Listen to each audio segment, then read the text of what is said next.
حامد کرزئی صاحب کے اعتراضات کے بعد بند ہو گیا. تو میرے خیال میں ہاں سنجیدگی ہے اور میرے خیال میں سنجیدگی اس کی مجبوری بھی ہے. اگر امریکی تک گئے ہیں لڑائی سے تو طالبان بھی تک گئے ہیں. طاہر خان صاحب ایک بات ہے کہ یہ تو ایک تو پروسیس چل رہا ہے جو کہ امریکہ نے شروع کیا ہے اور یہ یقینی طور پہ. دوسرا اب جو ہم دیکھ رہے ہیں یہ جو ہے ماسکو کانفرنس. ٹھیک ہے, ماسکو کانفرنس کا مطلب یہ ہوا کہ رشین صاحب نے جو بہت کافی عرصے سے کافی دلچسپی ان کی افغانستان افیئر میں ہوئی ہے, تو اس کو ایک پیرلل ایک پیس پروسیس کا نام بھی دیا جا سکتا ہے جو کہ اس وقت ماسکو میں ہے. لیکن اس سے پہلے آپ کو یاد ہوگا کہ ایک دفعہ کانفرنس ملتوی ہو گئی تھی پہلے کیونکہ اس کی وجہ یہ تھی کہ کابل حکومت نے اعتراض کیا تھا. ابھی دو چیز میں آپ سے بات پوچھنا چاہوں گا. ایک تو یہ تھا کہ کابل حکومت کا ابھی بھی اس پہ وہی رائے ہے, لیکن اس میں ایک اور پرابلم ہو گئی ہے کہ جو انڈیویجولس تھے وہ جانے کے لیے تیار ہیں, جیسے جنرل عطا اور دوسرے اور ایسے جو ہیں افغان لیڈران ہیں وہ اپنے طور پہ جانے کے لیے انہوں نے ہاں کر دی. اب جو ہے ایک تو یہ بات ہوئی. دوسری ایک اور بات بھی کہ طالبان نے جو بیان جاری کیا ہے اس میں 3 چیزیں بہت واضح کی ہیں. انہوں نے اپنی پوزیشن کی یہ نیگوسیشن نہیں ہے کابل حکومت کے ساتھ, ہم سے بیٹھ کے بات کرنا چاہتے ہیں. تو یہ ایک اور چیز بھی انہوں نے ایک ڈسٹنس بھی کیا ہے کہ کابل حکومت کے ساتھ کوئی براہ راست بات چیت ابھی تک نہیں ہو سکتی. جی میری نظر میں افغان حکومت کو جانا چاہیے تھا. یہ کانفرنس ویسے بھی نائب وزرائے خارجہ کی کانفرنس اس لیول پہ ہے. پاکستان کا جو جا رہا ہے ایڈیشنل سیکریٹری تو اس معنوں میں یہ نائب وزیر خارجہ کے اس میں آتا ہے. لائک افغانستان میں نائب وزیر خارجہ, وہاں پر سیکریٹری والا تصور ہی نہیں ہے. اس میں جانا چاہیے تھا. لیکن پھر بھی سپٹمبر جب ملتوی ہوئی تھی, جب امریکہ نے کہا کہ وہ نہیں جائیں گے, پھر کابل کی تھوڑی سی مجبوری ہے کہ جب امریکہ ایک کام کرے تو وہ نہ کرے تو تھوڑی سی ہے ان کا. حامد کرزئی صاحب بولتے تھے, موجودہ صدر صاحب زیادہ اس کو انوائے نہیں کرنا چاہتا امریکنز کو.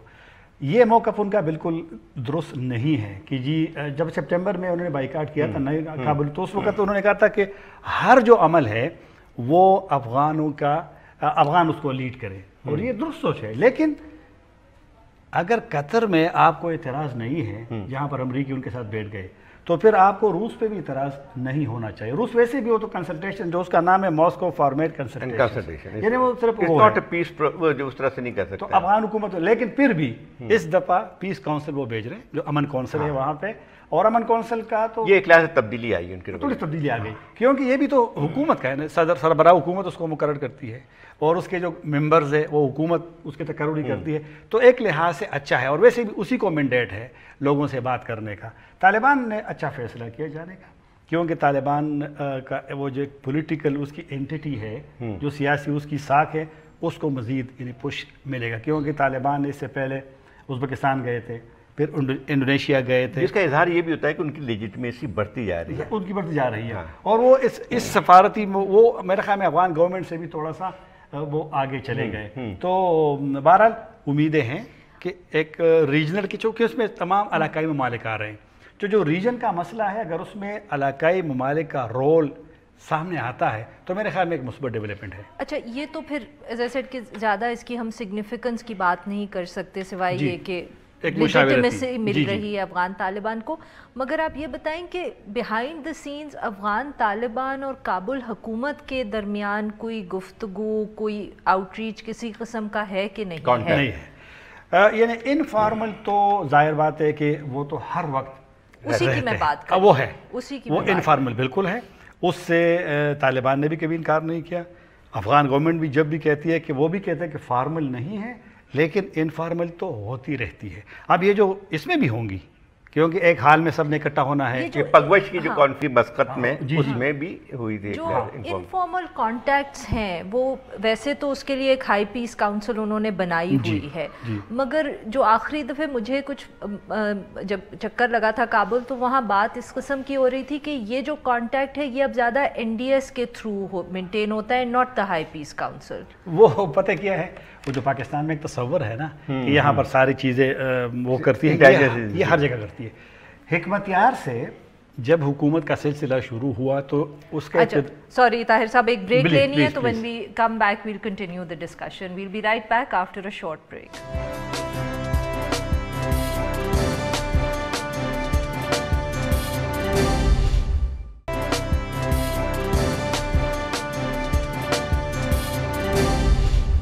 جی طاہر صاحب آپ بات کر رہے تھے اس وقت کچھ، میں نے جب آپ کو کاٹا تھا. جی میں یہ کہہ رہا تھا کہ یہ ان ایشوز میں جو جس طرح افغانستان کا ہے، اس میں وہاں بھی ایجنسیز کا بہت زیادہ رول ہوگا اگر پروسیس چلتا ہے.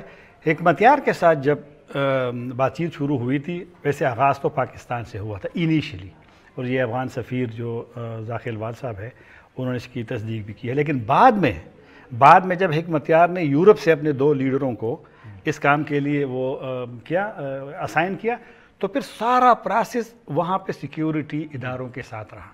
اس میں پھر پولیٹیکل صدر کوئی انوالو نہیں رہا، حنیف اتمر اس کو لیڈ کر رہا تھا، اور وہ فیصلہ بھی ہوا. اور پھر لیکن اس میں 2-3 چیزیں ہیں. ایک تو یہ تو ہم تو یہ ماسکو کانفرنس کی بات ہے، دیکھیں اس میں کیا اس کے آؤٹ کم کیا ہوتا ہے. لیکن اس میں ایک چیز جو بہت اہم ہے، جو نیٹو کے جو نیا سربراہ ہیں جنرل اسٹینبرگ، انہوں نے جو ایک بات کی ہے کافی سگنیفیکنٹ ہے. جی وہ یہ ہے کہ افغانستان امن کے کا جتنا بہتر موقع آج میسر ہے اس سے پہلے نہیں تھا. بالکل. اب مسئلہ یہ آتا ہے کہ اس سے یہ بھی نتیجہ اخذ کیا جا سکتا ہے کہ پہلے بھی امریکہ کی انٹینشنز تو تھی، اوباما ایڈمنسٹریشن کی بات کہتے تھے بات چیت ہونا چاہیے، لیکن اب ایک لگتا یہ ہے کہ باقاعدہ ایک کنسالیڈیٹڈ پالیسی ان کی ہے کہ اب مذاکرات کیے جائے گی. تو کہاں تک آپ کو پتہ ہوگا، آپ زیادہ معلوم ہوگی، قطر میں آخری ڈائلاگ ہوئی ہے زلمے خلیلزاد کی، اس کا کیا نتیجہ تھا؟ ٹھیک، اس کا نتیجہ اگر میں اس سے شروع، ویسے پہلے جو آؤٹ کم آپ نے ذکر کیا نا ماسکو کا، ایک آؤٹ کم یہ آ سکتا ہے کہ تمام لوگوں کا ایک پولیٹیکل سلوشن کے لیے موقف آ سکتا ہے، تو یہ بھی ایک اچھی بات ہے. دوسرا نیٹو والا، بالکل آپ نے صحیح پوائنٹ آؤٹ کیا، نیٹو کا یہ سربراہ بھی کابل میں تھا چند دن پہلے، کیونکہ کافی ساری چیزیں ہو رہی ہے. پھر آپ نے آخر میں جو اسی کے تناظر میں کہ جی امن کے لیے اب جو موقع ہے، تو طالبان تو 17 سال کے بعد امریکیوں کے ساتھ بیٹھ گئے، اور امریکیوں کو بھی جب میری نظر میں اندازہ ہوا کہ معاملات اب مزید پیچیدہ ہو گئے ہیں. پیچیدہ کا مطلب یہ ہے کہ ابھی تازہ سگار کی رپورٹ میں دیکھیں. اچھا یہ اب دیکھیں نا، طالبان نے کل بھی وہاں فرح جو ضلع ہے جو ایران کے سرحد کے قریب ہے، وہ فاریاب میں شمال میں، یعنی وہ جو پشتون ایریا ہے اکثریتی جہاں سے وہ اوریجنیٹ ہوئے ہیں، کندہار سے یا ساؤتھ سے، پھر ایسٹ پشتونوں کا ہے جہاں پر یہ روایتی طالبان کے مطلب ہے کہ ان کی اثر و نفوذ کی. لیکن اب وہ وہاں سے ہو کے وہ ویسٹ پہ چلے گئے، ایران کے سرحد کے قریب چلے گئے، پھر یہاں سے ہوتے ہوئے نارتھ میں چلے گئے. نارتھ کا جو طالب ہے نا، شمال میں طالبان پہلے ہوتے تھے، لیکن وہ قندوز کے علاوہ، کیونکہ قندوز میں 50% پشتون ہے، قندوز کے علاوہ طالبان نہیں ہوتے تھے، لیکن وہاں پہ تھے، یہ نہیں کہ بالکل نہیں تھے. اب فار دی فرسٹ ٹائم ملا اختر منصور نے شورا میں 3 شمالی افغانستان کے نان پشتون ممبر شامل کیے تھے. وہاں کے طالبان کے بارے میں جب ہم طالبان سے کبھی پوچھتے ہیں، وہ بڑے اسٹرانگ، بڑے قسم کے، وہ دین سے زیادہ، یہ جو کندہار والے طالبان ہیں اس کو اگر آپ کابل میں دیکھتے تھے نا 2000 جب ان کی حکومت ہوتی 1996 کے بعد، آپ تو زیادہ جاتے تھے، آپ تو نہیں گئی ہوں گی، کم ہو گئی ہوں گے ان دنوں میں، تو وہ تو بس عام سے لوگ، وہ لوگ بڑے تربیت یافتہ. یہ جو نارتھ کے طالبان ہیں، سوری میں آپ کی بات کاٹ رہی ہوں، یہ ایتھنکلی کیا پشتون ہے؟ نہیں، نان پشتون، قندوز کے علاوہ، قندوز میں پشتون زیادہ ہے، باقی تو سب نان پشتون ہیں. ازبک ہے، دیکھو نا، کس ایتھنک گروپ کے؟ دونوں، تاجک بھی ہے اور ازبک بھی ہے. اور اب جو آپ نے ملا منصور اختر کی بات کی کہ انہوں نے ان کو وہ کاؤنسل میں شامل کیا، مگر جو ریکروٹمنٹس ہوئی ہیں یہ جو نارتھ کے اندر ہیں، یہ کس وقت ہوئی ہیں زیادہ، جو اتنا ان کا وہاں انفلوئنس بڑھا ہے؟ جی، ایک تو جو یہ جو مزاحمت ہوتی ہے نا، مسلح مزاحمت کسی بھی ملک میں، اور پھر اس میں بدقسمتی سے جب سویلین کیجویلٹیز ہوتی ہے. اب افغانستان کا اب جو جنگ کی جو صورتحال ہے نا، زیادہ سویلین کیجویلٹیز. اب طالبان کے جو حالیہ اٹیکس ہوئے ہیں نا، انہوں نے ٹارگٹ کیا پولیس کو بہت زیادہ، یعنی الیکشن کے دن، جب الیکشن کے 2 دن پہلے رپورٹ آئی انوما کی، صرف الیکشن والے دن کی، تقریباً 57 تک سویلین اس میں لوگ مر گئے تھے، اور تقریباً 300 سے زائد وہ زخمی ہوتے ہیں ایک دن میں. تو طالبان کے وہ بھی ہوا ہے.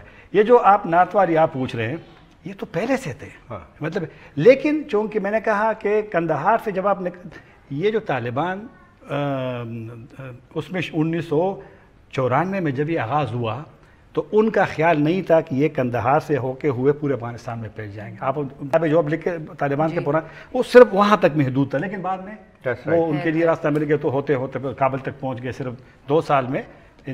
تو وہ ایک